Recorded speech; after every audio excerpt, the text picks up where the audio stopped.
Good afternoon, everyone. I am Lolita Cabanlet, the CEO of Oro Handmade Innovations and President and Chairman of the Board of PHILEXPORT Region 10A. Today, I was invited by PHILEXPORT to share my experience as an entrepreneur and exporter during the pandemic. I have 15 minutes to answer three questions. The first question is, what happened to your business during the pandemic? The second question, what did you do to sustain your operations, especially in answering the demands of the workplace and the marketplace? And third is, what advice can you give to the entrepreneurs and to the government? Okay, let me go back to the first question. What happened? Well, we were not spared from the effects of COVID-19. On March 19, 2020, that date, which is very memorable to us, was the date when we informed the Department of Labor and Employment that we are going to stop operations. We were not prepared for that since we were in the middle of completing purchase orders from France and the Netherlands. And we could not see any future, and so we were so confused, but yet we still have to stop work and close our factory. It was devastating and heartbreaking to realize that for the next 3 months, there was no operation. Our workers could no longer report to work due to mobility restrictions of the GCQ and the ATF rules. So all of a sudden, everything stopped in complete silence. And if I dwell on that situation for a prolonged period, that could bring us to depression, which I did not want to happen. So since a lot of families are dependent in our business, and it was difficult to imagine that revenue streams suddenly stopped. This cannot happen because we have obligations to honor, and closing the business was not an option. So I have to move fast, shake out all negative energy, and instead focus on opportunities that can help us get back to business. First in the agenda was to ensure that our workers will get the cash assistance from DOLCAM, from DOFSSS, and from also our assistance from our company. And second, I contacted our buyers. I sent emails to my clients asking how they were and asked if we can collaborate on design and product development while in lockdown. In effect, I offered our design and product development services for free. And out of 5 distributors that I wrote to, 3 replied and were willing to undergo the collaboration with us.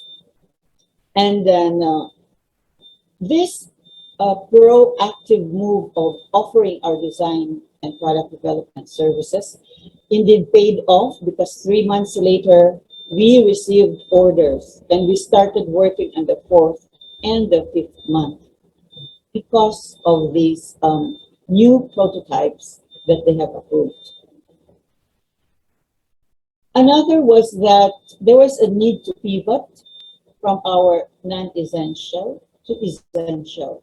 Like, we make lamps, we make stationery, and we make a lot of packaging, but at this point in time, these were not essentials.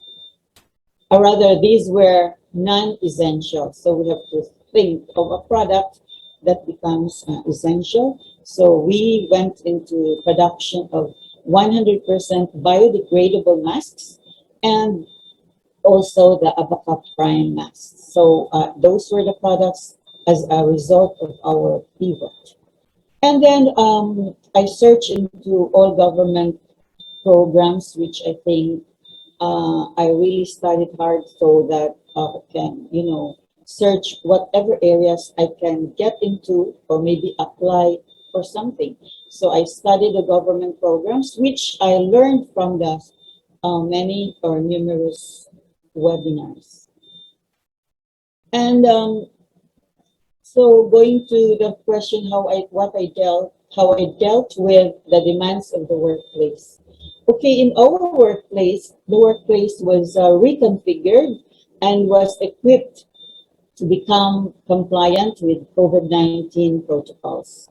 So, and then the employees and workers were provided with masks, shields, temperature, foot bath, and spaces for social distancing. And then third, we had a reduced number of workers, or at least 50%. So they did not come in all at the same time, but we tried to program their uh, reporting to the factory. And then reduced number of work hours by allowing work from home for some employees. So we followed what the DOLE has prescribed. And next is to the demand of the market. So I have just replied to the demand, what we did as far as the demands of the workplace. Now I will discuss the demands of the marketplace. So the demand of the marketplace to me was really very tough and strong because it is something, the number one demand is for digital transformation. And it is something that I am not knowledgeable or well, even informed about.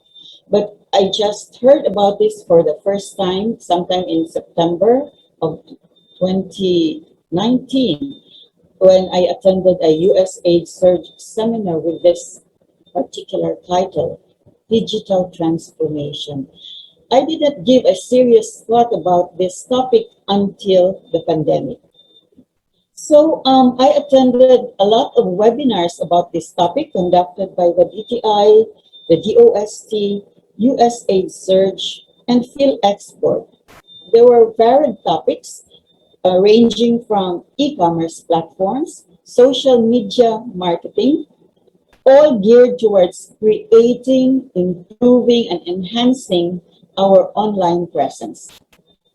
So for digital transformation, there was a need to combine the infrastructure or its hardwares, its connectivity, and content for the development of our materials. As an entrepreneur, it is important to learn and educate oneself about this global phenomenon. Otherwise, business resilience and recovery will very, very hard to come by. So virtual trade shows, that's another demand of the market, because as exporters, we are exposed to the international trade fairs being held in different countries as a physical fair. But the demand of the market now is virtual trade shows. So for exporters, we have to adapt to virtual trade shows. And it's amazing how CITEM, that is the Center for International Trade, Expositions and Missions, has quickly adapted to the shift from physical to virtual shows. It is really so commendable. And we couldn't have done it without their assistance and guidance because you need knowledge what to do before the virtual show, during, and after.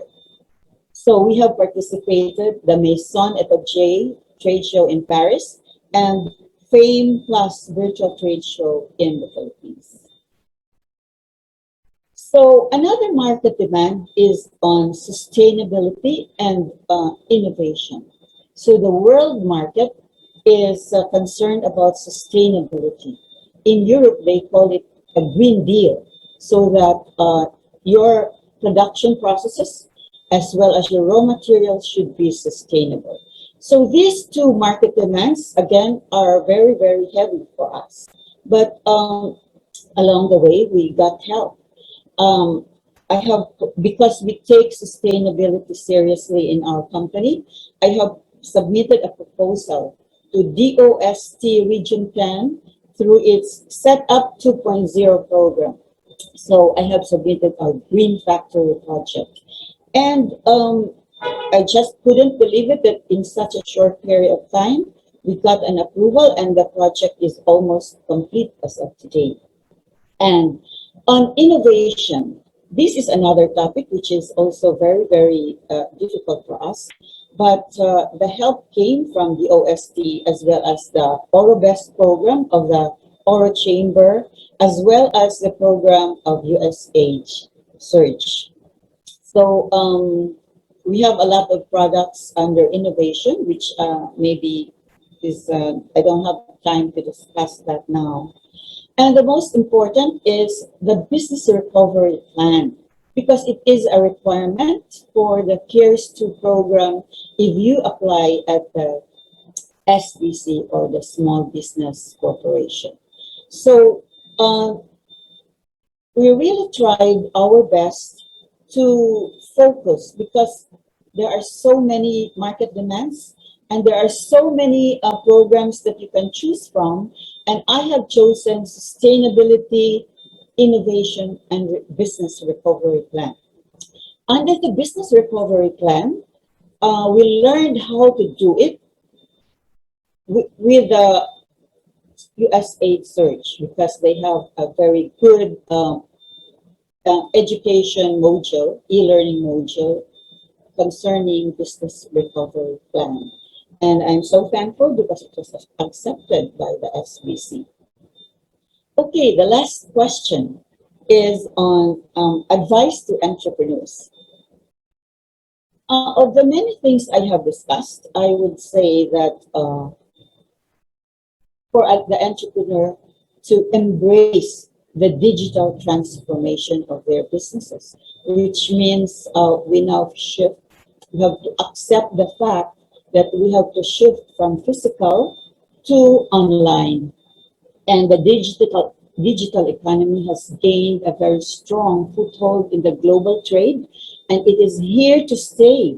And it is even projected to increase or scale up exponentially in the coming years. So it is important for you to jump into it as soon as possible. And I advise that you access the credit facilities available from many government financial institutions for you to be able to restart your business. Now, advice to the government. I feel that I am not in a position to give advice to the government. I believe that they have done more than what is expected, and I am in fact overwhelmed at the volume of engagements, initiatives, and projects created for the MSMEs. To top it all, based on my experience, the government employees have shown selfless and tireless dedication to work, which is admirable to say the least. I am thankful also to all those who have labored to help businesses get back to its feet, and that includes our business leaders from the private sector, who especially in pursuing their advocacies, including giving inputs to government's policy making. And I have two things in mind though. This is not an advice, but rather recommendations.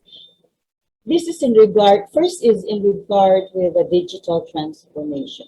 I think we should give focus or assistance to the micro and small entrepreneurs, that they need to be assisted and supported in terms of provision of the necessary hardwares and connectivity, because that will kick off their journey towards a digital transformation. Without that assistance, I don't think that can happen soon. And my second recommendation is for SITEM to continue doing a great job in its participation in international virtual trade shows, and to increase the number of exporters who have the opportunity to experience and showcase their products in this international virtual platform. So I would like to end my sharing by saying to entrepreneurs to have faith and have a grateful heart. Thank you so much for listening.